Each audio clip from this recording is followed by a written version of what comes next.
নিয়ে তাদের পছন্দের প্রার্থীকে ভোট দিতে পারে নাই। রাজনীতিতে নির্বাচন ব্যবস্থায় একটি সংস্কার আনার প্রস্তাব নিয়ে জামাত ইসলামী জাতির সামনে হাজির হয়েছে। পৃথিবীর 91টি দেশে যে পদ্ধতি চালু আছে, যেখানে ভোট ডাকাতি নেই, কেন্দ্র দখল নেই, মারামারি নেই, কালো টাকার সরাসরি নেই এবং চাঁদাবাজি মাস্তানিদের কোন জায়গা নেই, সেই পদ্ধতির নাম হল সংখ্যানুপাতিক পদ্ধতি। সেই দলের কত পার্সেন্ট এমপি হবে পার্লামেন্টে, কোন ভোট মার যাবে না। আমাদের বন্ধুরা, এই ধরনের পদ্ধতি যদি চালু হয় তাহলে দলকে জনপ্রিয় করতে হবে, প্রার্থীকে জনপ্রিয় করতে হবে, চরিত্র পাল্টাতে হবে। করে পিআর পদ্ধতি জাতীয় সংসদ নির্বাচনের জন্য অ্যাপ্লাই করতে হবে, এটা আমাদের অন্যতম দাবি। 2 নম্বর, আমরা বলেছি বাংলাদেশে প্রধানমন্ত্রী নাই, মন্ত্রী পরিষদ নাই এবং সংবিধানের 42 থেকে 45টি ধারার কোন বাস্তবায়ন বাংলাদেশে নাই।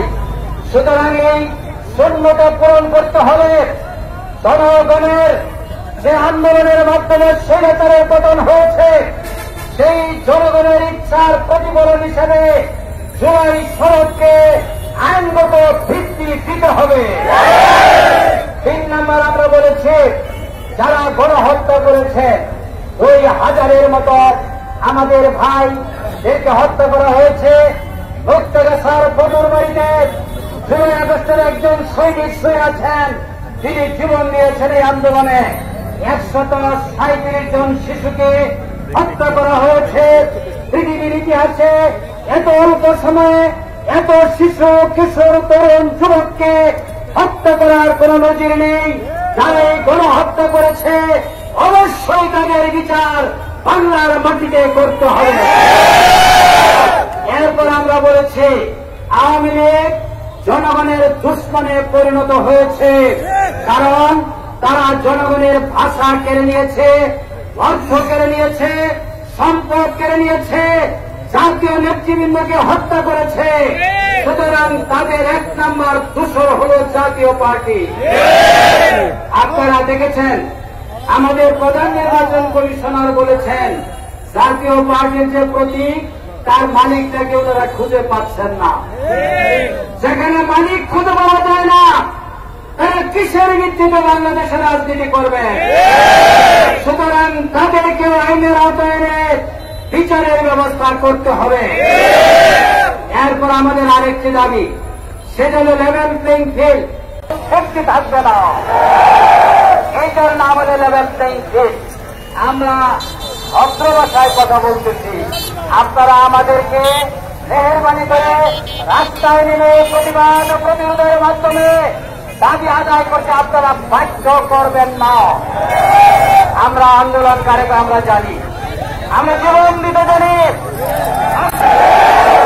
আমরা সেই আল্লাহ সাইদের উত্তর করে ইনি বলেছেন জীবন দিব, রক্ত দিব, শহীদ হব, ভারতের কাছে নথি স্বীকার করব না।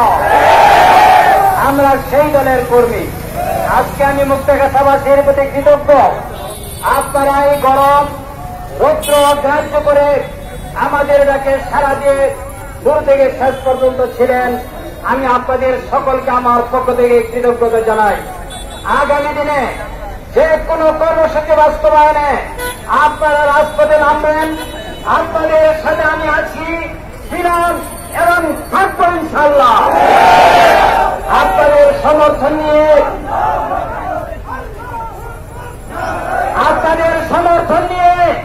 আর কোরআন হাতে নিয়ে পার্লামেন্টে ঢুকবো ইনশাআল্লাহ।